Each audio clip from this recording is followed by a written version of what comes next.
Delorean Grey, celebrated socialite, voted the British Empire's most eligible bachelor several years running, famed as a music hall magician, the so-called man who cannot die, is dead.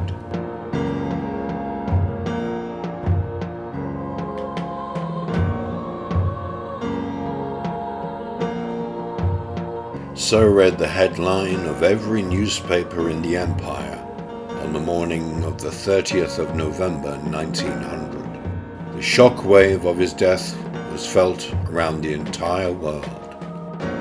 So noted a man, adored by so many, arguably the world's first celebrity, will be mourned like no one before him, to a degree normally reserved for heads of state.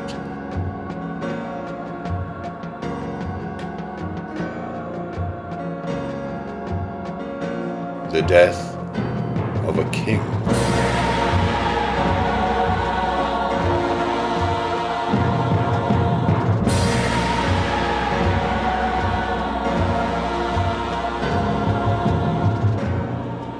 It therefore came as something of a shock to me, in researching his life for an article for the centenary of his death, when I happened to stumble across a secret about which few, if any, would have known.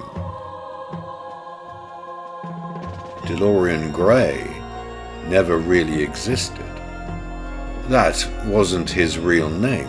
In fact, the entire person was a fiction, a fabrication, an alter ego created to cover his true identity as an agent of the Crown. Despite his fame, you see, he was in the employ of the British Imperial Government as a professional assassin. Now, you may be saying to yourself, nonsense. Delorean Grey was known the whole world over. Adoring fans would mob his carriage in the street, like an earlier version of Beatlemania, termed at the time DeLorean Delirium. Demand for prints of that famous photograph grew so high, it actually helped drive the development of the photographic industry. He was arguably the world's first pin-up, his face more recognizable than anyone's. How could someone so famous be a spy?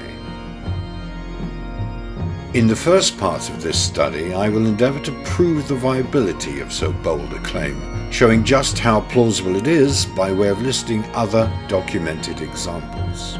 Similarly famous people who have secretly worked as government agents, or even assassins. Celebrity spies, if you will. Thereby better preparing your minds for further shocks yet to come.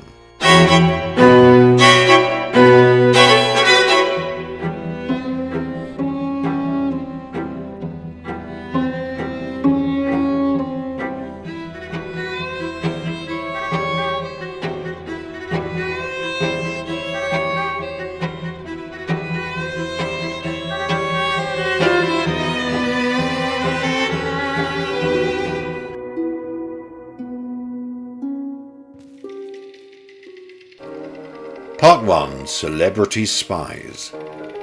In answer to the question as to whether or not a well-known stage magician would ever be recruited as a special agent, one need look no further than a contemporary of Grey's, escapologist extraordinaire Harry Houdini, whose secret life as a spy is perhaps more widely known today.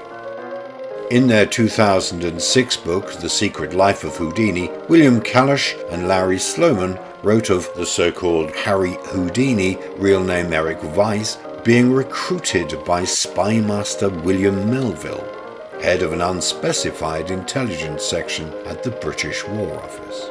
His objective being to utilize the magician's fame and ability to freely tour in countries the Brits wanted to keep a close eye on in the years leading up to World War I. How he had advanced knowledge that World War I was coming will be explained in a later episode. While performing in Germany, Russia and the Baltic states, Houdini would take note of the movements of troops and military equipment, sending regular intelligence reports back to London. One area of particular interest, they tell us, was heavier-than-air flying machines. Houdini took sharp notice of German progress in this area. This is all documented. Historical fact. There's no escaping it. But Houdini isn't the only celebrity spy we know about.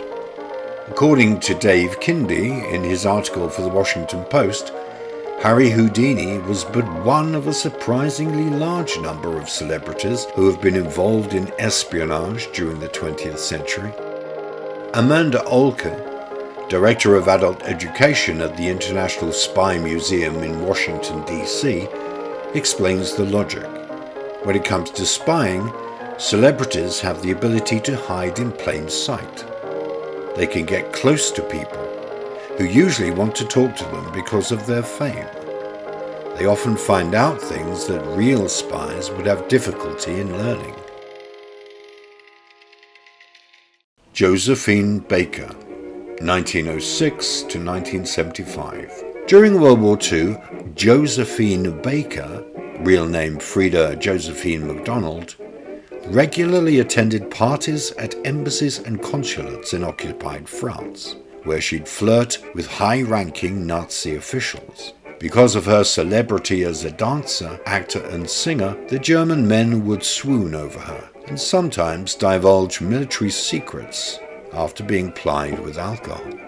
Baker would later jot down coded notes on her sheet music and hide them where she hoped no one would find them, in her underwear. In her 1977 autobiography, Josephine, she wrote how those secrets were snugly in place, secured by a safety pin, so they could be carried past checkpoints and delivered to the French resistance. Following the war, Baker was honored for her voluntary spy work with the Resistance Medal from the French Committee of National Liberation and the Croix de Guerre from the French military. She was also named a Chevalier of the Legion d'Honneur by General Charles de Gaulle. All of this is on record. Marlene Dietrich, 1901 to 1992. One of Hollywood's brightest stars during the 1930s and therefore the Second World War was Marlene Dietrich. Her distinctive singing style and chiseled, almost masculine features making her an icon of the era. Vor der Kaserne, vor dem großen Tor, steht eine Laterne und steht sie noch. Though born in Germany, real name Marie Magdalene Dietrich, she had found fame in America and felt loyalty toward her adopted country, so much so that, as war broke out back home in Europe, she used her fame to openly criticize her native Germany and the Nazi regime in power there. When America finally joined the war in 1941, she became a US citizen and joined the war effort herself as an OSS operative. Though not technically a spy, as far as we know, Dietrich's celebrity status in Europe was effectively employed by the Office of Strategic Services, forerunner of the CIA, to produce propaganda radio programs that were broadcast to Axis countries. According to the CIA's own website, Marlene recorded a number of anti-Nazi albums in German for the OSS's Morale Operations branch, designed specifically to lower the morale of German soldiers with songs of nostalgia for home and the loved ones they left behind. The website explains such songs could easily dampen the morale of the most steadfast soldier, which is exactly what they were meant to do. Dietrich's most famous song was one such example. Picture this, says the website. A group of disheveled soldiers huddles round a radio with the volume turned down low. The smooth, sultry voice of Marlene Dietrich sings about a soldier leaving behind his loved one to the melody of a slow, somber march. The song is Lily Marlene, a very popular tune among soldiers during World War II. Indeed, it became so popular amongst the German soldiers it had to be officially verboten. This ban, however, achieved the very same effect the OSS had wanted, in its destabilizing of German morale. After receiving numerous letters in protest, Nazi officials reluctantly rescinded the order and allowed her song to be played at the end of German broadcasts. Cary Grant, 1904 to 1986. Another Hollywood icon, heartthrob Cary Grant, is arguably the most notorious celebrity spy of them all. A number of different works have alleged that the British-born movie star, real name Archibald Alec Leach, worked for either the FBI or British intelligence during World War II, helping them ferret out Hollywood's Nazi sympathizers and others with connections to the German regime. According to Mark Elliott's 2004 book, Grant served as a volunteer spy for J. Edgar Hoover during this time. He is thought to have been tasked specifically with spying on the German-born husband of heiress Barbara Woolworth Hutton, a certain Count Kurt von Haugwitz Hardenberg Ravenlow. Whether this surveillance turned up anything on the German isn't stated by Elliot, though he does joke that the fact Grant married Hutton in 1942 after she divorced the Count can be seen as one kind of success. Successful or not, Elliot tells us Grant's spying continued after the divorce, with the focus of attention switching to Barbara herself. There can be little doubt, Elliot states, that Cary Grant was a special agent or contact for the FBI assigned prior to and during the war to spy on Barbara Hutton. He also notes that Grant was never investigated by the FBI during the Red Scare of the 1950s, at a time when many of Hollywood's elite were being targeted, despite his having a known communist connection, and suggests that he may have been protected by Hoover for his services during the war. It has also been suggested that it was Grant that drew the Secret Service's attention to another Hollywood heartthrob, Errol Flynn, 1909 to 1959. Errol Flynn could have been tried for treason, reads blurb on the Amazon page for Charles Hyam's biography of the superstar. The world-famous star could have ended his life on the hangman's noose.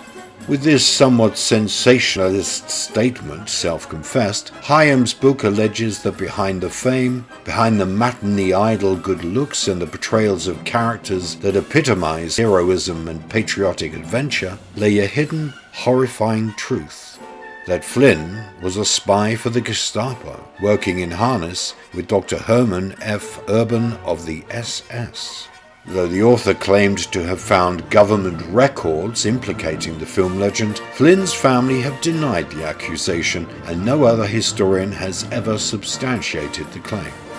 However, published around the same time, the Washington Post reported that Jane Chessis, Flynn's former secretary, believed her employer was a spy, claiming she'd found letters from known Nazis in Flynn's files. Ian Fleming, 1908 to 1964.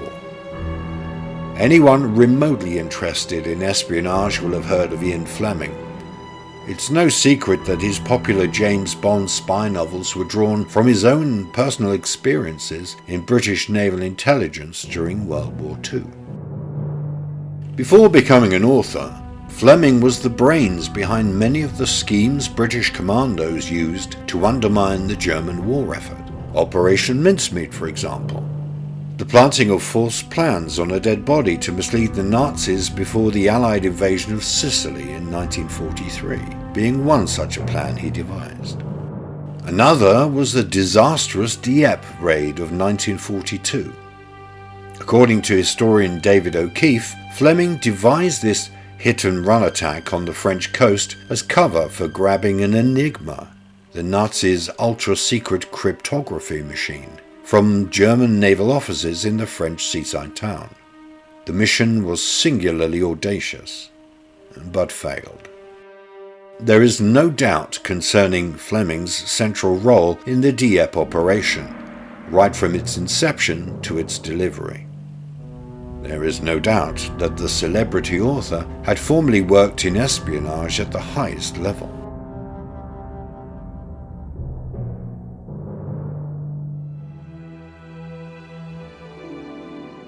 Christopher Lee, 1922 to 2015. Another celebrity spy we could add to Kindy's list is Ian Fleming's step-cousin, Christopher Lee. Bond fans will know him as Scaramanga, the eponymous man with the golden gun in the 1974 film version of the novel. Lee told Total Film magazine, "In Fleming's novel he's just a West Indian thug, but in the film he's charming, elegant, amusing, lethal. I played him like the dark side of Bond." Yet Lee's connection to Bond goes back further. Fleming apparently wanted Lee to play the eponymous villain in the first filmed version of one of his books, 1962's Dr. No. Further still, and many believe Lee was the inspiration for 007 himself, based on the former's exploits as a field intelligence agent during the Second World War. With the official role of an RAF liaison officer, he was attached to the Special Air Service, SAS, Special Operations Executive, SOE, and seconded to the Army during the infamous Battle of Monte Cassino. While some credit Lee with operating behind enemy lines in North Africa, sabotaging Luftwaffe planes and airfields, others have downplayed his role. Even when pressed, Lee remained reticent about his wartime work. "Let's just say I was in Special Forces and leave it at that. People can read into that what they like," he said. However, Peter Jackson's commentary on the DVD of Lord of the Rings includes the now infamous comment, "When I was shooting the stabbing shot with Christopher, I was explaining to him what he should do as a director would. And he says, 'Peter, have you ever heard the sound a man makes when he's stabbed in the back?' And I said, no. And he says, 'Well, I have. I know what to do.'" After the war, Lee used his experience and considerable language skills, proficient in German, French, Italian, Spanish, Swedish, Greek, and Russian, to track down Nazi war criminals for the Central Registry of War Criminals and Security Suspects. Lee's description of what that job required sounds very much like post-war espionage. We were given dossiers of what they'd done and told to find them, interrogate them as much as we could, and hand them over to the appropriate authority.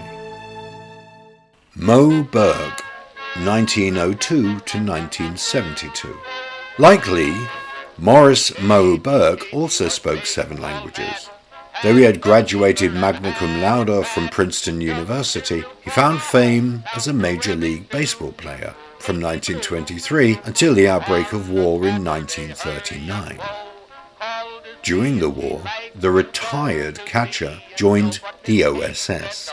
His role mostly involved recruiting foreign scientists to work in the United States, assisting in their defection where necessary. In 1942, however, his spy work almost turned to assassination. He attended a lecture in Switzerland given by Werner Heisenberg, a German physicist who was working on the Nazi nuclear weapons program. Amanda Olka explains, "Moe Berg had orders to kill Heisenberg if he found out the Germans were close to developing an atomic bomb. He learned they weren't, so he didn't have to go through with it."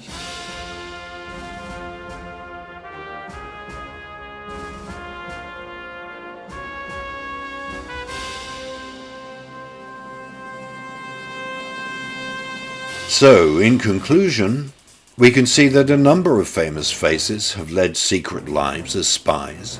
Some have done so before they found fame, others using that very celebrity status as part of their arsenal. Some have used their charms to manipulate, seduce, and coerce, others have almost certainly killed. The idea that Delorean Grey may have similarly been a secret killer is therefore not too great a stretch of the imagination. Coming soon, Part 2, Light and Shadow. Join me next time as we venture further down this rabbit hole, with revelations about the actual branch of the British Secret Service to which Delorean Grey belonged. A branch so secret, other branches don't know about it.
Thank you for watching.